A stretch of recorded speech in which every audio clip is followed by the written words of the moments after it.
બિલીમોરા નજીક આવેલા ખાપરવાડા ગામમાં કાળજુ કંપાવનારી ઘટના બની છે। ગામમાં બેફામ ગતિએ કાર ચલાવી સ્ટંટબાજી કરતા શખ્સને ઠપકો આપવા ગયેલા યુવકો પર કાર ચડાવી દઈ એકની હત્યા કરવામાં આવી હતી। આ ઘટનામાં પોલીસે ગણતરીના કલાકોમાં આરોપીની ધરપકડ કરી ઘટના સ્થળે તેનું સરઘસ કાઢ્યું હતું અને ગુનાનું રિકન્સ્ટ્રક્શન કર્યું હતું। ખાપરવાડા ગામમાં શુક્રવારે બપોરે ગોવિંદી પાટલા ગામનો 22 વર્ષીય કૃપાલ મગન પટેલ પોતાની વર્ના કાર લઈને આવ્યો હતો। તે સિકોતર માતાના મંદિર પાસે અને રાવણ ફળિયાના મેદાનમાં અત્યંત બેફામ ગતિએ કાર હંકારી સ્ટંટબાજી કરતો હતો। આ દરમિયાન આંગણવાડીના નાના બાળકો પણ તેની અડફેટે આવતા સહેજમાં બચી ગયા હતા। મોડી સાંજે જ્યારે કૃપાલ ફરીથી કાર લઈને નીકળ્યો અને અપશબ્દો બોલવા લાગ્યો ત્યારે ગામના હસમુખ આહિર, મન પટેલ, હિરેન પટેલ અને અન્ય મિત્રો તેને સમજાવવા લાગ્યા હતા।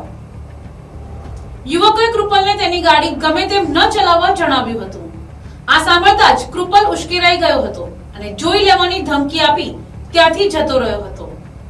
થોડી વાર પછી કૃપાલ ફરીથી કાર લઈને પરત આવ્યો અને આજે તો તમને બધાને મારી જ નાખવા છે તેમ કહી મેદાનમાં ઉભેલા યુવકો પર કાર ચડાવી દીધી હતી।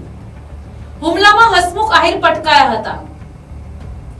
ક્રૂરતાની હદ વટાવતા આરોપીએ કાર રિવર્સ લઈને નીચે પડેલા હસમુખ પર ફરી વળતા તેમને ગંભીર ઈજાઓ પહોંચી હતી। અન્ય યુવકોએ ઝાડીઓમાં સંતાઈને જીવ બચાવ્યો હતો। હસમુખને તાત્કાલિક હોસ્પિટલ ખસેડ્યા હતા જ્યાં તબીબે તેમને મૃત જાહેર કર્યા હતા। ઘટના બાદ ફરાર થયેલા આરોપી કૃપાલ પટેલને નવસારી એલસીબી મહારાષ્ટ્રના બોરડી ગામેથી ઝડપી પાડ્યો હતો।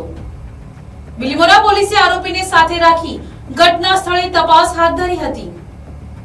બિલીમોરાની અંદર જે મર્ડર થયેલું હતું, જે ગાડી ચડાવીને જે મર્ડર કરવામાં આવેલું હતું, જેનો આરોપી કૃપાલને આજ રોજ રિકન્સ્ટ્રક્શન પંચનામા માટે કાર્યવાહી અત્યારે કરી રહ્યા છીએ।